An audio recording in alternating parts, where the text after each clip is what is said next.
नमस्कार। आप सुन रहे हैं द बॉलीवुड रेडियो और मैं हूं आपके साथ अनूप आकाश वर्मा। दोस्तों, ये किस्सा कमाल अमरोही और मीना कुमारी की मोहब्बत का है। कमाल अमरोही ने कैसे रचाई थी मीना कुमारी से शादी, साथ ही होंगे कुछ और किस्से, और ये किस्सा प्रदीप कुमार का है। ये 1949 का साल था। करीब 30 साल के एक लेखक ने अशोक कुमार सहित बॉम्बे टाकीज के डायरेक्टरों को एक कहानी सुनाई। पुनर्जन्म और मोहब्बत की दास्तां पर आधारित इस कहानी को सुनाने के साथ लेखक ने खुद ही इसका निर्देशन करने की पेशकश की। लेखक की जिद के सामने अशोक कुमार झुके और इसका नतीजा रहा कि बॉम्बे टाकीज ही नहीं बल्कि भारतीय फिल्म के सबसे बड़ी क्लासिक फिल्मों में शुमार फिल्म महल का बनना। आएगा आएगा आएगा आने वाला ये गीत अगर आज भी सुने तो इस सस्पेंस थ्रिलर फिल्म को लेकर एक भूख सी पैदा होती है।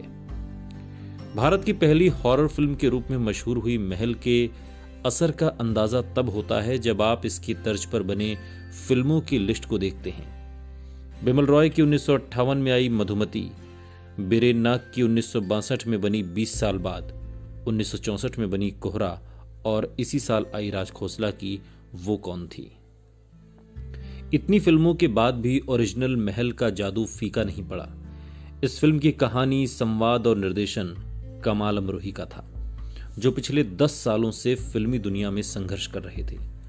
हालांकि 1939 की सुपरहिट फिल्म पुकार के लिए उन्होंने लेखन का काम किया था, लेकिन महल की कामयाबी ने पश्चिमी उत्तर प्रदेश के अमरोहा से लाहौर के रास्ते मुंबई आए संजीदा लेखक को रातों रात सुपरस्टार का दर्जा दे दिया। महल फिल्म के कुछ संवाद तो आज भी लोगों की जुबां पर मौजूद होंगे। मसलन, मुझे जरा होश में आने दो, मैं खामोश रहना चाहता हूं, या फिर स्लो पॉइजन अक्सर मीठे होते हैं और धोखे अक्सर हसीन। महल ने ही मधुबाला और लता मंगेशकर को सुपरस्टार बनाया। I want to live the story of Madhubala में खतीजा अकबर ने लिखा है कि अशोक कुमार और बॉम्बे टाकीज के लोग इस फिल्म में सुरैया को लेना चाहते थे, लेकिन ये फिल्म के निर्देशक कमाल अमरोही थे, जिन्होंने 16 साल की मधुबाला को न केवल मौका दिया बल्कि पहली ही फिल्म में सुपरस्टार बना दिया। कमाल अमरोही किस तरह के डायरेक्टर थे, इसका अंदाजा इससे भी लगाया जा सकता है कि उन्होंने महल का एक गाना मुश्किल है, बहुत मुश्किल है, महज एक सिंगल शॉट में फिल्माया था।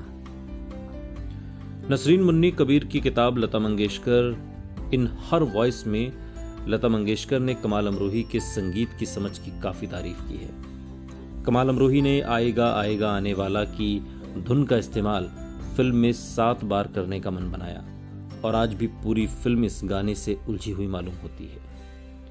इस फिल्म की कामयाबी का असर कहीं और भी हुआ था। इसका जिक्र पत्रकार विनोद मेहता ने अपनी किताब Meena Kumari the classic biography में किया है। विनोद मेहता ने लिखा है कि एक अंग्रेजी अखबार को देखते हुए मीना कुमारी की नज़र एक तस्वीर पर पड़ी। ये तस्वीर कमाल अमरोही की थी, महल के बाद जिसे हर स्टूडियो अपने यहाँ काम देना चाहता था। कहा जाने लगा था कि उन्हें लाख रुपए तक ऑफर किए जा रहे हैं, लेकिन मीना कुमारी को उस तस्वीर के साथ लेखक लिखा होना पसंद आया होगा। विनोद मेहता की किताब के मुताबिक कमाल अमरोही को लेकर ऐसा आकर्षण मधुबाला में भी था, लेकिन कमाल ने खुद मधुबाला में कोई दिलचस्पी नहीं ली थी। वहीं मीना कुमारी को उन्होंने अनारकली फिल्म के लिए साइन किया। हालांकि ये फिल्म कभी पूरी नहीं हो पाई क्योंकि प्रोड्यूसर इस फिल्म का बजट कम रखना चाहते थे, जो कमाल को पसंद नहीं आया। कमाल अमरोही के पूरे करियर के दौरान ये बात साफ देखने को मिली कि उन्होंने जो भी किया तबीयत से किया, पूरे इत्मीनान से किया और खर्चे की परवाह नहीं की। हालांकि इस दौरान मीना कुमारी एक सड़क हादसे की चपेट में आ गईं और उन्हें पूना के एक अस्पताल में भर्ती करवाया गया। कमाल अमरोही जब पहली बार उन्हें अस्पताल में देखने पहुंचे तो मीना कुमारी की छोटी बहन ने उन्हें बताया कि आपा तो मौसम्मी का जूस नहीं पी रही हैं। लेकिन कमाल अमरोही के सामने मीना कुमारी ने झटके से जूस पी लिया। इसके बाद मीना कुमारी को देखते ही कमाल अमरोही सप्ताह के एक दिन मुंबई से पूना आने लगे। कुछ ही दिनों में लगने लगा कि एक दिन की मुलाकात में दिल की बात नहीं हो पा रही है, तो फिर दोनों ने रोजाना एक दूसरे को खत लिखने का फैसला किया। विनोद मेहता ने इस बारे में लिखा है कि 31 साल का एक आदमी काली शेरवानी में एम्बेसडर कार से उतरता और खतों के लिफाफे के साथ एक प्राइवेट कमरे तक जाता था, जहां 18 साल की मीना कुमारी बेड पर मौजूद हैं। दोनों एक दूसरे को लिखे खत देते हैं और थोड़ी ही देर में अमरोही कार से मुंबई के लिए रवाना हो जाते हैं। जाहिर है कि मीना कुमारी और कमाल अमरोही एक दूसरे को कुछ इस कदर देखने लगे थे जिसे आज की तारीख में मेड फॉर ईच अदर कहा जाता है। मीना कुमारी के पिता नहीं चाहते थे कि उनकी बेटी इतनी जल्दी शादी करे, और वो भी ऐसे शख्स से जो पहले ही 2 शादियां कर चुका हो और 3 बच्चे का पिता हो।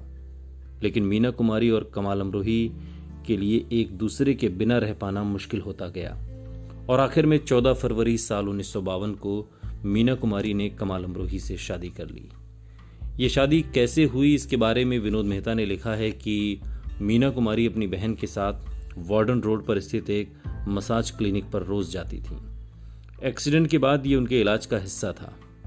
उनके पिता कार से उन्हें छोड़ने आते थे 2 घंटे के लिए। 14 फरवरी 1952 को दोनों बहनें पिता के छोड़ने के बाद कमाल अमरोही और उनके सहायक बाकर के साथ निकाह कराने पहुंची। काजी पहले तैयार थे। उन्होंने पहले सुन्नी रवायत से और फिर शिया रवायत से निकाह करवाया। इसके बाद मीना कुमारी अपनी बहन के साथ डॉक्टर के क्लिनिक लौटी और फिर अपने घर। इस शादी के 1 साल बाद कुछ महीनों के बाद ही अगस्त 1953 में मीना कुमारी कमाल अमरोही के घर पहुंची, अपने पिता का घर छोड़कर और 1 दर्जन साड़ियों के साथ। मीना कमाल को चंदन कहती थी और कमाल मीना को मंजू। मीना कुमारी को लेकर कमाल अमरोही ने अपनी दूसरी फिल्म दायरा इसी दौरान बनाई, और इस फिल्म में एक कम उम्र के लड़की अपने से अधिक उम्र के शख्स से शादी करती है और फिर एक युवा के साथ प्यार में पड़ जाती है। 1953 में बनी ये फिल्म फ्लॉप हो गई थी, लेकिन तब लोगों ने माना था कि ये कमाल मीना की अपनी प्रेम कहानी है। लेकिन मीना कुमारी और कमाल अमरोही की ये प्रेम कहानी बहुत कामयाब नहीं रही। मीना कुमारी तब तक सुपरस्टार बन चुकी थी और कभी सिनेमाई दुनिया के उभरते डायरेक्टर और निर्देशक को ये पसंद नहीं था कि उनकी पहचान उनकी पत्नी के नाम से हो। दोनों के आपसी अहम टकराने लगे। इस बीच 1953 में कमाल अमरोही ने पाकीज़ा की कल्पना की और मीना कुमारी और राजकुमार की इस फिल्म को बनाने के दौरान पति पत्नी के संबंध बहुत बुरे दौर में पहुंच गए। 1964 में मीना कुमारी और कमाल अमरोही अलग हो गए और पाकीज़ा भी लटक गई। इस बीच 1960 में मुगल आजम फिल्म के डायलॉग लिखकर भी कमाल अमरोही ने अपने लेखन का जलवा बनाए रखा। इस फिल्म के लिए उन्हें फिल्म फेयर पुरस्कार भी मिला। हालांकि 1968 में मीना कुमारी कमाल अमरोही के अनुरोध पर पाकीज़ा के लिए फिर से तैयार हुई। नवाबी और अवधी संस्कृति के पर्दे पर पेश करने के लिए संगीतमय फिल्म की गिनती बॉलीवुड की सर्वश्रेष्ठ फिल्मों में होती है। वरिष्ठ पत्रकार सिद्धार्थ भाटिया ने कमाल अमरोही पर लिखे एक लेख में लिखा कि कमाल अमरोही ने पाकीज़ा में अपना दिल, आत्मा और पूरी दौलत झोंक दी थी। मीना कुमारी तब तक लीवर सिरोसिस की चपेट में आ चुकी थीं और जैसे तैसे उन्होंने ये फिल्म पूरी की। फिल्म फरवरी 1972 में रिलीज हुई और शुरुआत बहुत दमदार नहीं हुई, लेकिन मार्च 1972 में मीना कुमारी के निधन के बाद फिल्म ने कामयाबी के झंडे गाड़ दिए।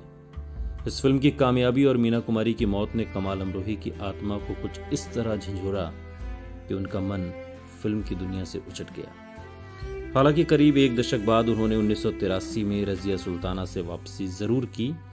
ये फिल्म भले कामयाब न हुई, लेकिन कमाल अमरोही ने दिखाया कि वो आला दर्जे के निर्देशक हैं। सुनते रहिए द बॉलीवुड रेडियो, सुनता है सारा इंडिया।